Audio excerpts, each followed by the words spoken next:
We know from original surveys that this whole stretch of Missouri River floodplain from Kansas City to St. Louis was forest. It was 94% forest and woodland, so it would have been covered in huge trees. And we know from those original surveys as well that the kinds of trees that were out here were food-producing trees, like pawpaws, like persimmons, like hickory trees, and pecans. I envision the Missouri River Center that we are able to showcase the power of collaboration. What we are getting ready to kick off with is a planting of 2,000 trees. About 450 of those trees will be planted on the north side of the property in an alley cropping system. That will be in pecans and walnuts.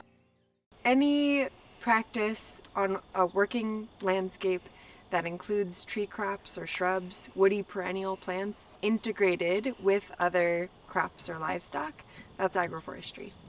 It requires intensive management, typically, very intentional planning and design. It's considering the interactions above and below ground with the tree crops and livestock or other crops. That's agroforestry in a nutshell.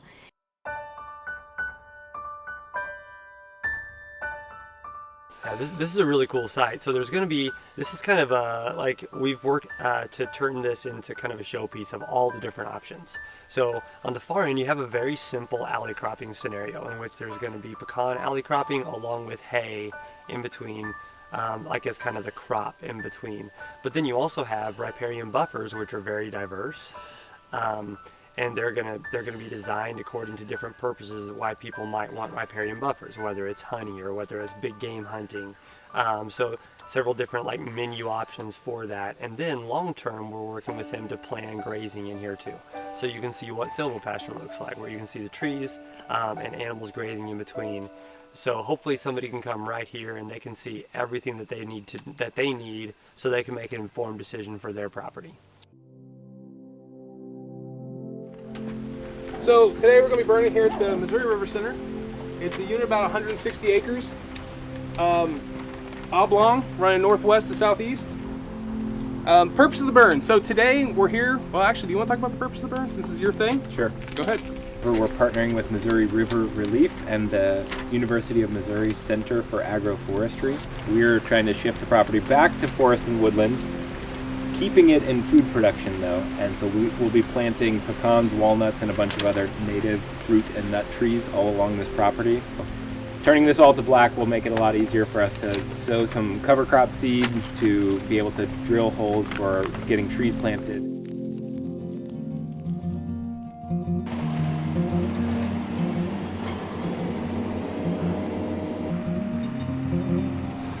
Yeah, so in order to get the site prepped to be able to do the work that we want to do, we were really shooting to have bare soil so that we could seed it with wildflower seed and with cover crops. Our order of operations was to burn it and then to cut lines with a subsoiler, so those would be the lines that the trees will end up sitting on. Next week we will come out and pre-drill those holes with mini bobcats with augers on them.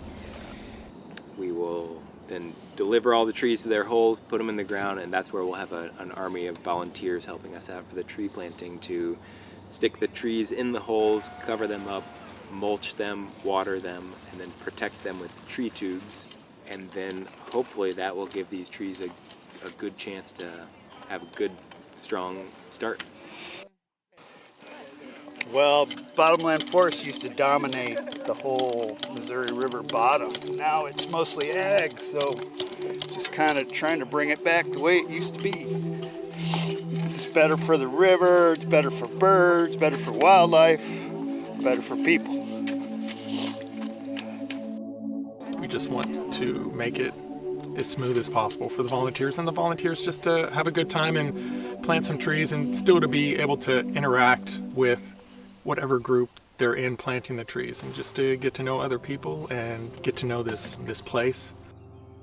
I think we're at the front end of recognizing that what has served us for the last 100 years is likely not going to serve us for the next 100 years as far as how we produce our food. There are a lot of different solutions that we know. Agroforestry is one of them, and so we hope to test that out down here. And so we know that trees thrive in riparian zones. I mean, this landscape wants to be a forest. Rivers are, of course, life-giving. They are magnets to draw in wildlife, for providing fresh water, for hunting grounds, for the most fertile soils that exist. And so they're prime places to grow food forests. Together, we've been envisioning what this site can become. Long term, the collaboration looks like this site being a demonstration area for agroforestry practices that then can serve as a training area for the folks we work with. And we want to make sure they have a chance to see it in action. So the way that'll look here is, so we can sort of see a menu of agroforestry on the landscape, which is not something that we can typically see at a working farm. And here we'll have the opportunity to show more in one place.